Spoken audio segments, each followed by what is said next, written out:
Hello everyone, मैं हूं जयप्रकाश। आप देख रहे हैं मैं सेल्फ स्टडी यूट्यूब चैनल में। आप सभी को स्वागत है। Railway group D level wise practice set जो कि एसके झा सर का बुक है, उससे रिलेटिव क्वेश्चन मैं लेकर आप लोगों के बीच आया हूं। लगभग इस बुक में लगभग 3000 प्लस क्वेश्चन है, उसको सभी को हम करवाएंगे। अगर आप मेरे चैनल पर नए हैं तो सब्सक्राइब कर ले मेरे चैनल को और बेल आइकन को ऑल दबा दे, ताकि जो भी वीडियो अपलोड करूँ आप तक पहुंच पाए। ले चलते हैं सेशन की ओर, न समय लेते हुए सेशन की तरफ ले चलते हैं। एक नंबर क्वेश्चन का है 1781 में भारत के पहले गवर्नर जनरल वायरिंग हेस्टिंग ने मुस्लिम कानून के अध्ययन और शिक्षण के लिए कहाँ में मदरसा की स्थापना की थी? तो कहाँ की थी? वो कलकत्ता में की थी। ठीक है। और कलकत्ता में वायरिंग हेस्टिंग मुर्शिदाबाद के स्थान पर कोलकाता को क्या की थी? वो राजधानी बनाया था। और मकतब टोला और मदरसा मुस्लिम शिक्षा से संबंधित संस्था है। और वहीं पर वायरिंग हेस्टिंग जो था वो 1781 ईस्वी में क्या किया था? वो जो पहले गवर्नर जनरल भारत के वो जनरल वायरिंग हेस्टिंग जो था वो मुस्लिम कानून के अध्ययन एवं शिक्षण के लिए कोलकाता में मदरसा की स्थापना और की थी। ठीक है। और Pitt's India Act Warren Hastings के समय में ही पारित हुआ था। नेक्स्ट क्वेश्चन की ओर चलते हैं। दास वंश की शुरुआत भारत में किसने किया था? तो दास वंश का शुरुआत जो है वो कुतुबुद्दीन ऐबक ने की थी। और दास वंश के बारे में हमको बता दो तो दास वंश की स्थापना मतलब उसी को कहते हैं गुलाम वंश। ठीक है। तो इसकी स्थापना 1206 ईस्वी में हुआ था। और वहीं पर कुतुबुद्दीन ऐबक ने जो था वो 1206 ईस्वी में वो स्थापना की थी। और दास वंश ने दिल्ली सल्तनत पर 84 वर्ष जो है वो क्या किया था? वो शासन किया था। और वहीं पर कुतुबुद्दीन ऐबक की दयाशीलता के कारण उसे लाख बख्श के भी कहा जाता है। इसका राइट आंसर आपको सी हो जाएंगे। चलते हैं 3 नंबर क्वेश्चन का है, किस मुगल शासक ने दी ए इलाही की शुरुआत की थी? तो अकबर ने की थी। उसके बारे में आप लोगों को बता दूं तो मुगल शासक अकबर ने दी इलाही की शुरुआत की थी, पर दी इलाही की शुरुआत 1582 ईस्वी में किया गया था। और हिजरी संवत शाहजहां ने किया था। और दी इलाही को तौहीद ए इलाही भी कहा जाता है। ठीक है। चलते हैं नेक्स्ट क्वेश्चन की ओर। 4 नंबर क्वेश्चन क्या कहते हैं? मौलिक अधिकार के रक्षक के रूप में कौन सा कार्य करता है? तो सर्वोच्च एवं उच्च न्यायालय कार्य करता है। इसका राइट आंसर आपको ए हो जाएंगे। चलते हैं 5 नंबर क्वेश्चन क्या कर रहा है? 1946 में संविधान सभा का गठन खाली जगह द्वारा बनाया गया योजना के तहत किया गया था। तो कैबिनेट मिशन योजना के जो है ना योजना द्वारा बनाया गया योजना के तहत किया गया था 1946 में संविधान सभा का गठन। इसका राइट आंसर आपको डी हो जाएंगे। चलते हैं 6 नंबर क्वेश्चन क्या करता है? भारतीय संघ में किस राज्य को सम्मिलित करने का अधिकार किसे है? तो किसे है? तो वो संसद को अधिकार जो है वो भारतीय संघ में किसी भी राज्य को सम्मिलित करने का अधिकार संसद को है। 7 नंबर क्वेश्चन क्या करा उसको देखेंगे। सबसे पहले सियाल सीमा तथा निफे के रूप में भूगर्भ का विभाजन किसके द्वारा किया गया था? तो वो किसके द्वारा है? तो स्वेस द्वारा किया गया था। इसका राइट आंसर आपको डी हो जाएंगे। 8 नंबर क्वेश्चन क्या करा उसको देखेंगे। सबसे पहले ध्रुवों की तरफ जाने पर अक्षांश रेखाओं के व्यास की प्रकृति कैसी होती है? तो कैसी प्रकृति होती है? या घटता है? इसका राइट आंसर आपको बी हो जाएंगे। चलते हैं 9 नंबर क्वेश्चन क्या कर रहा है? नीलगिरी और अनामलाई पहाड़ी के बीच स्थित धारा कौन सा है? तो पालघाट धारा। अनामलाई और नीलगिरी पहाड़ी के बीच वो पालघाट धारा है। अगर वहीं पर पूछ दे अगर आपको थालघाट धारा तो महाराष्ट्र और पश्चिम बंगाल। कहाँ? तो महाराष्ट्र और पश्चिम बंगाल के बीच कौन सा धारा है? तो थालघाट धारा है। उसी के बीच से क्या गुजरता है? दिल्ली मुंबई सड़क मार्ग गुजरता है। और वहीं पर भोरघाट धारा आपको पूछते तो महाराष्ट्र और पश्चिम घाट। ठीक है। पश्चिम घाट में स्थित है। वो पुणे से बेलगांव मार्ग गुजरता है। ठीक है। चलते हैं 10 नंबर क्वेश्चन क्या करा उसको देखेंगे। 10 नंबर सरदार सरोवर बांध स्थित कहाँ है? तो सरदार सरोवर बांध स्थित कहाँ है? तो गुजरात में है। इसका राइट आंसर आपको डी हो जाएंगे। सरदार सरोवर बांध गुजरात में है। तो वहीं पे पूछ दिया अगर हीराकुंड बांध कहाँ है? तो उड़ीसा में हीराकुंड बांध है। उड़ीसा में हीराकुंड बांध है। और भाखड़ा नंगल बांध अगर पूछ दे तो कहाँ है? भाखड़ा नंगल बांध पूछ दे आपको तो कहाँ बोलिएगा? पंजाब में बोलिएगा। और वहीं पर वो पूछ दे टिहरी बांध कहाँ है? तो टिहरी बांध कहाँ है? तो उत्तर प्रदेश में है, सॉरी उत्तराखंड में है। ठीक है, चलते हैं नेक्स्ट क्वेश्चन। आपको 11 नंबर क्वेश्चन का क्या करा उसको देखेंगे। सबसे पहले विश्व अर्थव्यवस्था के साथ किसी देश के अर्थव्यवस्था के एकीकरण को कहा जाता है? तो क्या कहता है? वैश्वीकरण कहलाता है। इसका राइट आंसर आपको डी हो जाएंगे। 12 नंबर क्वेश्चन क्या कर रहे हैं? भारत की राष्ट्रीय आय में सर्वाधिक योगदान है। तो किसका योगदान है? तो विनिर्माण क्षेत्र का योगदान सबसे ज़्यादा है। भारत की राष्ट्रीय आय में सर्वाधिक योगदान किसका है? तो विनिर्माण क्षेत्र का है। चलते हैं नेक्स्ट क्वेश्चन की ओर। विद्युत आवेश का ऐसा मात्रा क्या होता है? तो विद्युत आवेश का ऐसा मात्रा आप सबको जानकारी होगा, जो होगा कूलम होगा। इसका राइट आंसर 14 नंबर क्वेश्चन क्या कह रहा है? 2000 ग्राम पानी के तापमान को 10 डिग्री सेल्सियस से 50 डिग्री सेल्सियस तक बढ़ाने के लिए आवश्यक ऊष्मा की मात्रा कितनी होती है? तो 80,000 कैलोरी होता है। राइट आंसर का आपको ए हो जाएंगे। 15 क्वेश्चन नंबर कह रहा है किसी वस्तु पर लगाने वाले सामर्थ्य को कहते हैं। तो क्या कहलाते हैं? ऊर्जा कहलाते हैं। इसका राइट आंसर आपको ए हो जाएंगे। 16 नंबर क्वेश्चन क्या कह रहा है उसको देखेंगे। सबसे पहले 16 नंबर क्वेश्चन कह रहा है किसी वस्तु का संवेग खाली जगह पर निर्भर करता है। किसी वस्तु का संवेग जो है वो किस पर निर्भर करता है? तो किस पर निर्भर करता है? वस्तु के द्रव्यमान और वेग दोनों पर करता है। ठीक है, 17 नंबर क्वेश्चन क्या करा उसको देखेंगे। सबसे पहले 17 नंबर क्वेश्चन को देखेंगे। रोलर कोस्टर की सवारी में कौन सा बल कार्य करता है? तो कौन सा बल कार्य करता है? वो अभिकेंद्र बल कार्य करता है। इसका राइट आंसर आपको क्या हो जाएंगे? बी हो जाएंगे राइट आंसर। 18 नंबर क्वेश्चन का कह रहा है उसको देखेंगे। सबसे पहले उसमें असत्य चूज करने के लिए बोल रहा है। जी का मान ऊंचाई के साथ परिवर्तित होता है। तो जी का मान जो है ऊंचाई के साथ क्या होता है? परिवर्तित होता है। सही बात है। जी का मान गिरती हुई वस्तु के द्रव्यमान पर निर्भर करता है। जी नहीं। तो इसका राइट आंसर आपको बी हो जाएंगे। यहीं पर आ गया है, ये गलत हो जाएंगे बी। चलते हैं क्वेश्चन निम्न में से कौन सा कथन सत्य है? तो कौन सा कथन सत्य है उसके बारे में चूज करने के लिए बोल रहा है। उसको थोड़ा छोटा कर लेते हैं। बड़ा क्वेश्चन है 19 नंबर का।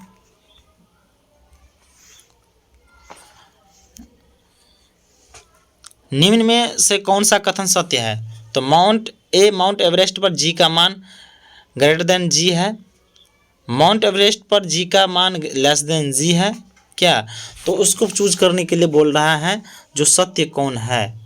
ठीक है, तो सत्य कौन है उसको चूज करने के लिए बोल रहा है। तो माउंट एवरेस्ट पर जी का मान लेस देन जी है। ये सही बात है। 1 मिनट कहाँ गया? 19 नंबर सही बात है। आपको बी एक चूज हो गया। और सी का क्या कर रहा है? जो एक गेंद को लंबत फेंकने पर 15 सेकेंड के बाद ज़मीन पर वापस आती है, इसका वेग 75 मीटर प्रति सेकेंड। तो इसका अगर आप निकालना चाहेंगे तो अगर निकल जाएगा जी, इसका जो है ना फार्मूला आपको बता दूँ, उस पर निकालिएगा, निकल जाएगा G1 बराबर G/1 माइनस 2H बट्टा कितना RE। ठीक है, उस पर निकल जाएगा, निकाल लीजिएगा। और एक डी कह रहा है जो एक गेंद को लंबत फेंकने पर 15 सेकेंड के बाद ज़मीन पर वापस आती है, एक वेग 150 मीटर प्रति सेकेंड। तो डी भी सही होगा।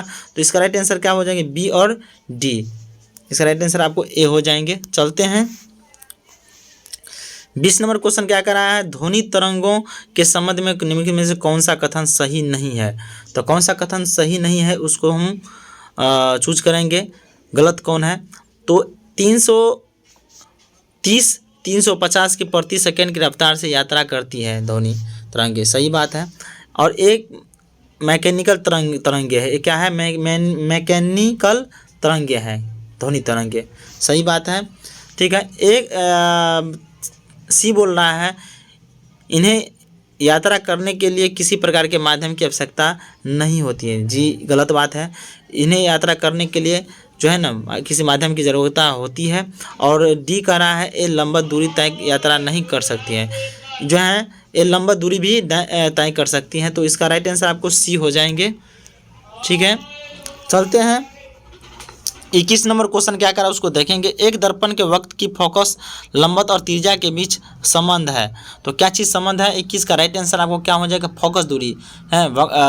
फोकस दूरी अगर वहीं पर अगर आप पूछ दे तो इसका जो सूत्र होता है, क्या आप लोग पढ़े होंगे, R बराबर 2F होता है। ठीक है, तो R बराबर 2F, जहाँ पर कि R वक्ता त्रिज्या और 2 और फोकस दूरी, वहीं पर अगर पूछ दे फॉर्मूला तो आपको फॉर्मूला क्या हो जाएगा? फोकस F बराबर क्या होगा?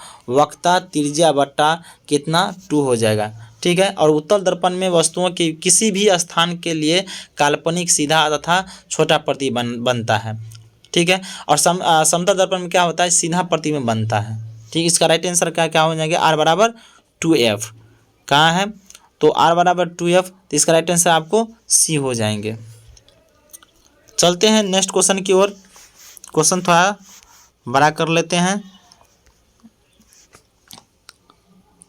चलिए, विद्युत वाहक बल का मान E रेशियो के बराबर होता है। तो E रेशियो के बराबर क्या होता है? तो E बराबर क्या होता है? 22 का आंसर हो जाएंगे E बराबर W/Q हो जाएंगे। W/Q, तो इसका राइट आंसर आपको क्या हो जाएंगे? B हो जाएंगे। चलते हैं नेक्स्ट क्वेश्चन की ओर।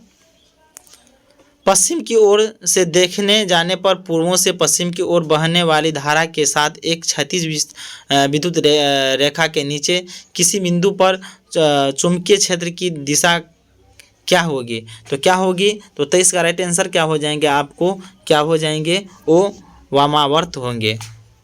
चलते हैं नेक्स्ट क्वेश्चन की ओर। 24 नंबर क्वेश्चन क्या कर रहा है उसको देखेंगे। खाली जगह एक यौगिक नहीं है। कौन सा यौगिक नहीं है? तो 24 का राइट आंसर क्या हो जाएंगे? आपको लेड जो है शीशा एक यौगिक नहीं है। ठीक है, चलते हैं 25 नंबर क्वेश्चन क्या कराएंगे उसको देखेंगे। सबसे पहले 25 नंबर क्वेश्चन कह रहा है निश्चित अनुपात का नियम किसने प्रतिपादन किया था? तो निश्चित अनुपात का नियम जो था वो किसने प्रतिपादन किया था? तो जोसेफ पाउस्टर। ठीक है, इसका राइट आंसर आपको बी हो जाएंगे। चलते हैं फिर से अगले क्वेश्चन के लिए। अगले क्वेश्चन क्या कर रहा है? 26 नंबर क्वेश्चन, मॉल की सही परिभाषा निम्नलिखित में से कौन सी है? तो मॉल की सही परिभाषा निम्नलिखित में से कौन सी है? तो मॉल का सही परिभाषा क्या हो जाएंगे? आपको यह पदार्थ के ग्राम परमाणु द्रव्यमान के बराबर होता है। सही बात है आपको। और दूसरा कह रहा है जो इसमें दिए गए पदार्थ 6.022 का 10 गुने 10⁻20 परमाणु होता है। नहीं, गलत बात है। ठीक है, उसका जो है। और तीसरा कह रहा है यह पदार्थ के ग्राम आणविक भार के बराबर होता है। सही बात है, जो है ना आणविक द्रव्यमान के बराबर होता है। और इसमें दिए गए पदार्थ 6 वहीं पर अभी कुछ देर बी जो है ऑप्शन में कह रहा है 6.022 गुने 10⁻20 परमाणु होता है। ठीक है, गलत बात है। वो ये जो है अणु कितना होता है? तो 6.022 गुने 10⁻23 अणु होता है। तो इसका राइट आंसर क्या हो जाएंगे? आपको ए हो जाएंगे। ACD सही। ACD सॉरी, इसका आंसर एक मिनट फिर से पढ़ लेते हैं क्वेश्चन। मोल की सही परिभाषा निम्न में से कौन सी है? तो मोल की परिभाषा जो है वो क्या हो जाएंगे? आपको वो यह पदार्थ के ग्राम परमाणु द्रव्यमान के बराबर होता है। ठीक है, सही बात है, यह पदार्थ के ग्राम परमाणु द्रव्यमान के बराबर होता है। और बी कह रहा है जो इसमें दिए हुए पदार्थ 6.022 गुने 10⁻20 परमाणु होता है। ठीक है, गलत बात है। और सी कह रहा है यह पदार्थ में ग्राम आणविक भार के बराबर होता है। ठीक है, वो भी ये सही है। ठीक है, और इनमें दिए गए पदार्थ 6.022 गुने 10⁻23 अणु होता है। ठीक है, ये सही है। तो क्या हो जाएंगे? आपको ACD सही हो जाएंगे। चलते हैं 27 नंबर क्वेश्चन क्या करा उसको देखेंगे। 27 नंबर क्वेश्चन, सल्फर डाइऑक्साइड का जो है ना जिसे रासायनिक सूत्र होता है SO2 का आपेक्षिक आणविक द्रव्यमान क्या होता है, तो कितना होता है। तो 27 का राइट आंसर क्या हो जाएगा, वही पर पूछ दे जो निकालने के लिए, तो कितना बोलिएगा, SO2 जो है ना, SO2 बराबर 32 + 16, ठीक है, गुने 2 निकालिएगा तो 32 बराबर 32 + 32 बराबर 64 आ जाएंगे। तो इसलिए इसका राइट आंसर आपको क्या हो जाएंगे, वो 64 हो जाएंगे, ठीक है।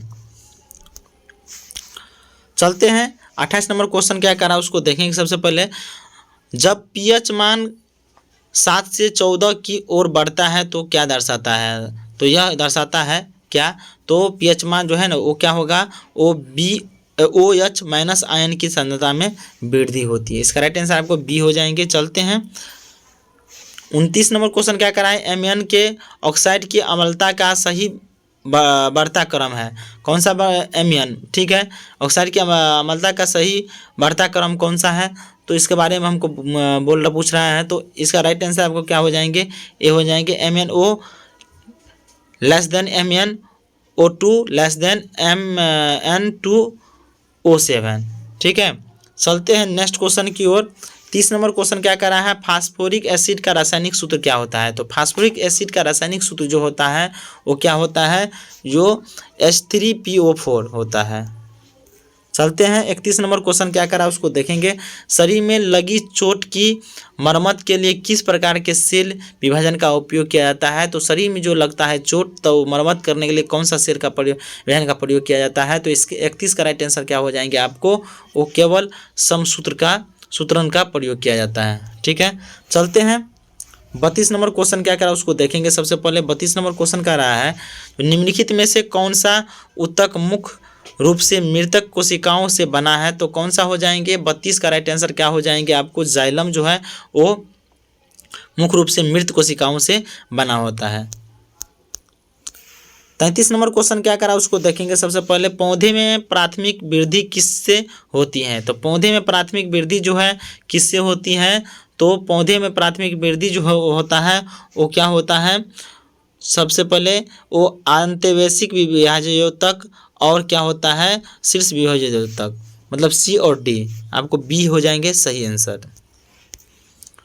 34 नंबर क्वेश्चन क्या करें, मेंडल ने F1 पीढ़ी के पौधे से F2, ठीक है, F2 वंश खाली जगह की पद्धति द्वारा प्राप्त किया, तो इसका राइट आंसर क्या हो जाएंगे, 34 का राइट आंसर को स्वपरागण, ठीक है, स्वपरागण।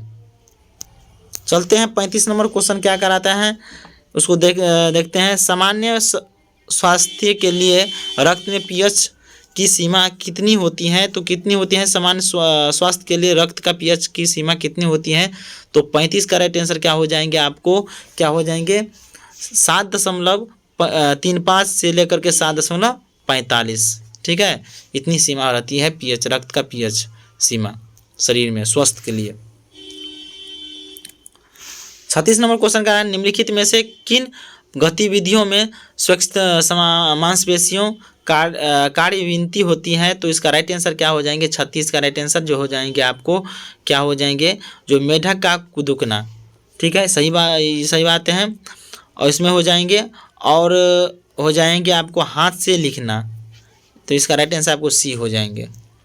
चलते हैं 37 नंबर क्वेश्चन क्या करा उसको देखेंगे। निम्नलिखित में से किस प्रकार के प्रजनन से अधिक विविधता की उत्पत्ति होती है, तो कौन से विविधता की उत्पत्ति होती है, तो 37 का राइट आंसर जो हो जाएंगे आपको वो लैंगिक विविधता का जो है ना, वो प्रकार के प्रजनन के अधिक विविधताओं की उत्पत्ति होती है, तो लैंगिक इसका राइट आंसर हो जाएंगे। चलते हैं 38 क्वेश्चन क्या करा उसको देखेंगे। एशिया संरक्षित क्षेत्रीय भागीदारी APAP का अध्यक्ष किसे चुना गया, तो किसे चुना गया है, 38 का राइट आंसर क्या हो जाएंगे आपको, भारत को चुना गया है। 39 नंबर क्वेश्चन क्या कर रहा है उसको देखते हैं। 39 नंबर क्वेश्चन क्या रहा है, लकड़ी से बना पहला उपग्रह कौन सा लॉन्च करेगा, तो लकड़ी से बना पहला उपग्रह कौन लॉन्च करेगा, तो कौन सा लॉन्च करेगा, कौन सा देश लॉन्च करेगा, तो वो हो जाएंगे आपको जापान जो है वो लकड़ी से बना जो है ना लॉन्च करेगा। चलते हैं नेक्स्ट क्वेश्चन की ओर 40 नंबर क्वेश्चन क्या कराएंगे, deputy chief of army staff मतलब जिसको कहते हैं DCOAS किसे चुना गया। तो 40 का राइट आंसर क्या हो जाएंगे, वो शांतनु दयाल को चुना गया है। ठीक है, चलते हैं 41 नंबर क्वेश्चन क्या करा है, इंडिया आर्मी डे कब मनाया गया है। तो इंडिया आर्मी डे जो है वो कब मनाया गया है, तो 15 जनवरी को आर्मी इंडिया डे मनाया गया है। तो 42 नंबर क्वेश्चन का क्या है, सुप्रीम कोर्ट बार एसोसिएशन जिसे कहते हैं शॉर्टकट में SCBA के अध्यक्ष पद से किसने इस्तीफा दिया। तो इसका राइट आंसर क्या हो जाएंगे आपको, किसने दिया, वो दिवसंत दुबे ने दिया था। ठीक है, चलते हैं 43 नंबर क्वेश्चन क्या कर रहा है उसको देखेंगे। सबसे पहले 43 नंबर क्वेश्चन कर रहा है उसको देखेंगे। 43 नंबर क्वेश्चन कर रहा है, हाल ही में 2 बार महाभियोग किस राष्ट्रपति पर लगाया गया। तो हाल ही में महाभियोग जो है 2 बार किस पे लगाया है, डोनाल्ड ट्रंप पर लगाया गया है। इसका राइट आंसर आपको बी हो जाएंगे। 44 नंबर आपके स्क्रीन पर है, किसी अध्यक्षता में RBI ने कॉलेज ऑफ सुपरवाइजर्स का गठन किया। तो किसने किया, तो 44 का राइट आंसर क्या हो जाएंगे आपको, तो 44 का राइट आंसर आपको NS विश्वनाथ ने किया। ठीक है, गठन किया। 45 का राइट आंसर बताएंगे आप लोग, लद्दाख की भाषा जो है संस्कृति एवं भूमि के संरक्षण की समिति की अध्यक्षता कौन करेगा।